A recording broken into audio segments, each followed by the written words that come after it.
Welcome. In this video I'm going to show you how you can perform a post-hoc goodness-of-fit test using pairwise binary test and Python. So this could be used, for example, after a chi-square test.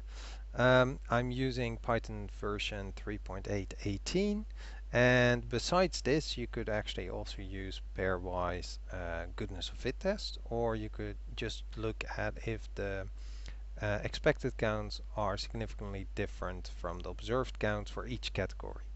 Now this is pairwise, so that means I'm going to be looking at the each possible combination of two categories.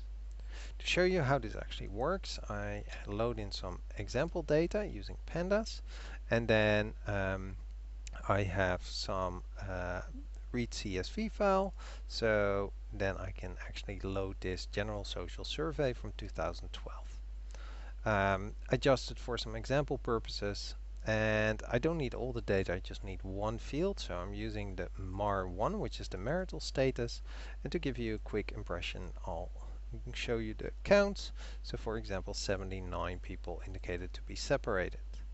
Now in a separate video I'll quickly go over my own function in my own library, which simply gives you all the results in one go, but in this video I'll show you how it can be done if you don't want to use my library, so basically the hard way. First I store all the data as a list rather than a panda series, because we don't want to use libraries, and then I'll remove any missing values by using this for loop. And I want to see all the different categories, so by changing it to a set, all the data, it removes any duplicates, so these are my possible categories. I also want to see all the different counts, so I can simply use Python's count function and store that as a nice little dictionary, so I know which count belongs to which category.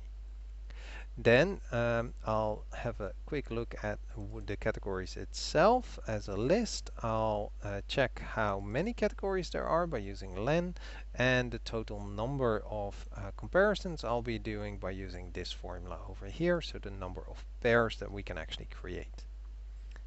Then the expected counts, I also entered those as, in this case, a dictionary. And I'll need to adjust them for each pair, because these are based on the totals, and I want these proportions to actually stay the same when I'm just looking at two of them. So that can be done by using this, which is the expected proportion, which is just the expected count divided by the total sample size. And then I'll actually, for the pair, I just take that proportion and divide it by the sum of the two proportions that I have. And then we can simply loop over all of this. So I'm doing two loops, one going from 0 to, and then the number of categories minus 1, and the other one starting one higher up and ending at the total number of categories. It then simply takes the category 1 and category 2, which is the I and the J. It then looks at the expected counts for those using those categories, and that's why we use the dictionary, and then adjust it as shown in the formula above. It then actually has all the pairs, and now we have a lot of different pairs, and it shows all the expected proportions as well, and for each of these two this should sum up to 1. We can then simply select the data for each pair, and then we could run any of the tests that we want. I've separate videos on how to perform these tests, but just for a quick show, if you would be using the SciPy binomial test, then I'll of course first load it in, and then for each pair I get the data of the pair. I look at the counts for the first category that's in there, then the length, so the number of data we have in the pair, perform the binomial test from the SciPy package, so using that observed count of the first category, the total sample size from the pair, the expected proportion, which is actually available in the pair data frame that we made, and then I'll just have the test value, and because we're doing multiple testing, I multiply it with the number of categories, pairs that I have. So that's actually the length of pairs. So that way I adjust for multiple comparisons, so the